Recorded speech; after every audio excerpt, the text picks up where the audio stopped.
Hi, I'm Brickroad. Let's play Risk of Rain.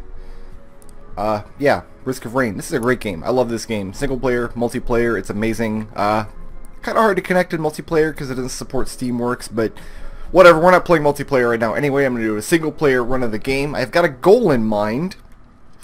Because you can play the game regularly, you can also play the game with these mutators down here, which are artifacts. There are 10 of them. You can collect them by finding them in the levels. I have found 9 of them, which are all the ones hidden throughout the levels.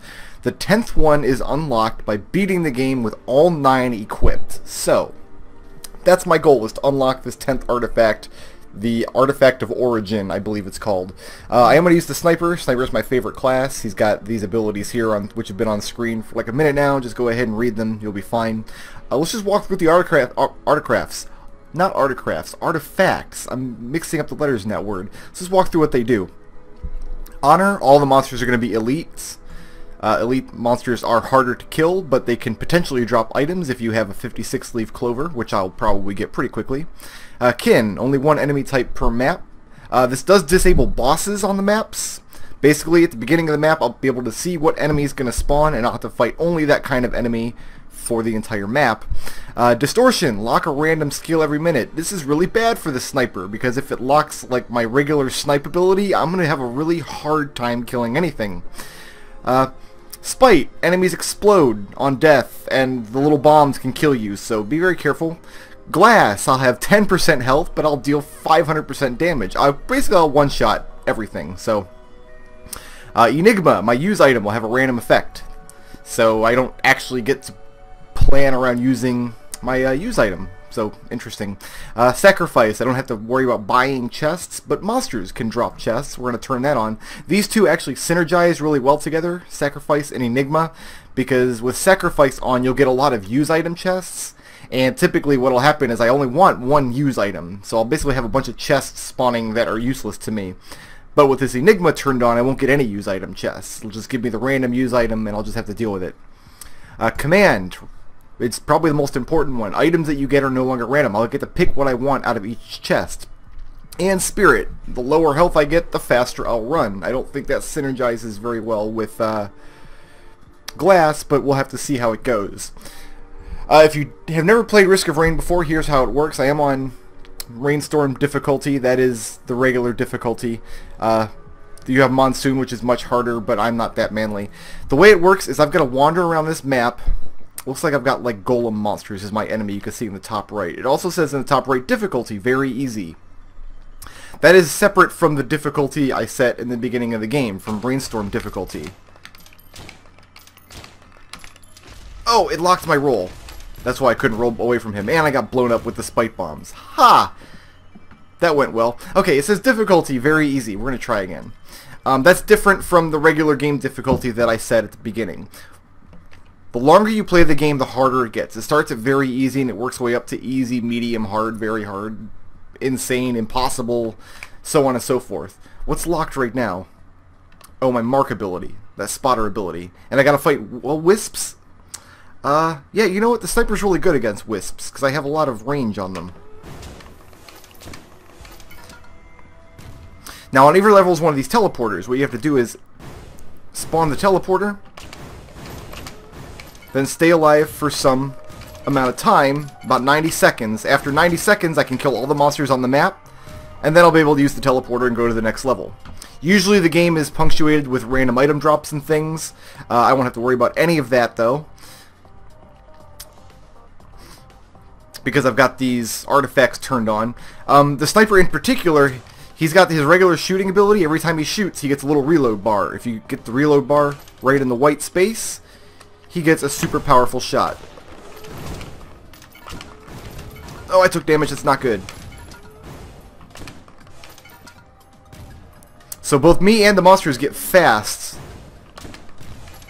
as we go down in health, and I'm really worried about all these spite bombs that are bouncing around. The Samarang, that was my use item this time. So yeah, if you're kind of new to this game, this Let's Play is not how the game is typically played. Typically you're playing multiplayer, if you can get the connection to work, which we can't all the time, but whatever. But typically it's a very random game. It's not really a roguelike. People say it's a roguelike. It's more like a roguelike-like. if that makes sense. It doesn't, but whatever. There are a bunch of different classes in the game. They all play very differently. The sniper is considered to be the least favorite class, I think, amongst people who played the game. Really, no items at all dropped. Oh, this will be fun. But I really like the sniper. His little reload, if you reload on the run like that, you get the timing. It's very similar to doing jumping short shots in Mega Man. So I got very used to it very quickly. And I got pretty good at just reloading properly all the time, which gives insane amounts of bonus damage. Every class has 4... Oh, there's an item. Good, I want that. As soon as the purple stuff goes away, let's see. I want infusion. Every time I kill a monster, my HP will go up by... My maximum HP will go up by 1.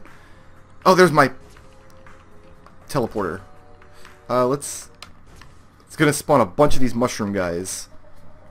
Let's find a good place to fight them. I'll have to deal with them later. Oh god! Oh god! Oh god! Oh, those mushroom guys fart out purple gas clouds that kill you very quickly. So, kind of a learning curve. The game is a lot different than what I'm used to right now. Very rare that you finish the first level without any items. I got Lemurians this time. So I could just sit here and farm up Lemurians for items, but the longer I stay in farm, the harder the game's going to get. Typically that means it'll spawn harder and harder monsters. I'm not sure how that synergizes with the kin artifact. Because there's not like a static number of monsters in the game. It's like every monster can be of a very wide variety of power levels. Don't want to get hit by that spite bomb. Oh, there's my teleporter. And this is a good place to fight Lemurians, I think. Because they're gonna...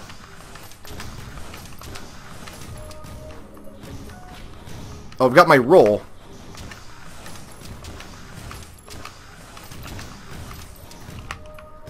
I don't have my piercing ability. The sniper has like a charge shot he can use to pierce, but I don't have access to it right now because it's locked. I'm just going to kind of run, I think, because it is spawning a lot of elite Lemurians. My last ability is a spotter ability. I've got my little robo friend that follows me around. I can put him on a monster to do bonus damage to that monster. Like that guy up here. Now my shots, any attacks that hit him will do a lot more damage. Okay, there's an item. I think I want a goat hoof out of that, which would increase my running speed.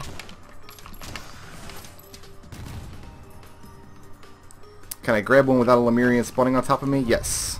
Because the game does not pause when you go in your little item selection menu. There are 3 tiers of items. The white chests are tier 1, green are tier 2, red are tier 3. And then orange chests would be use items, but I won't be seeing any of those in this run.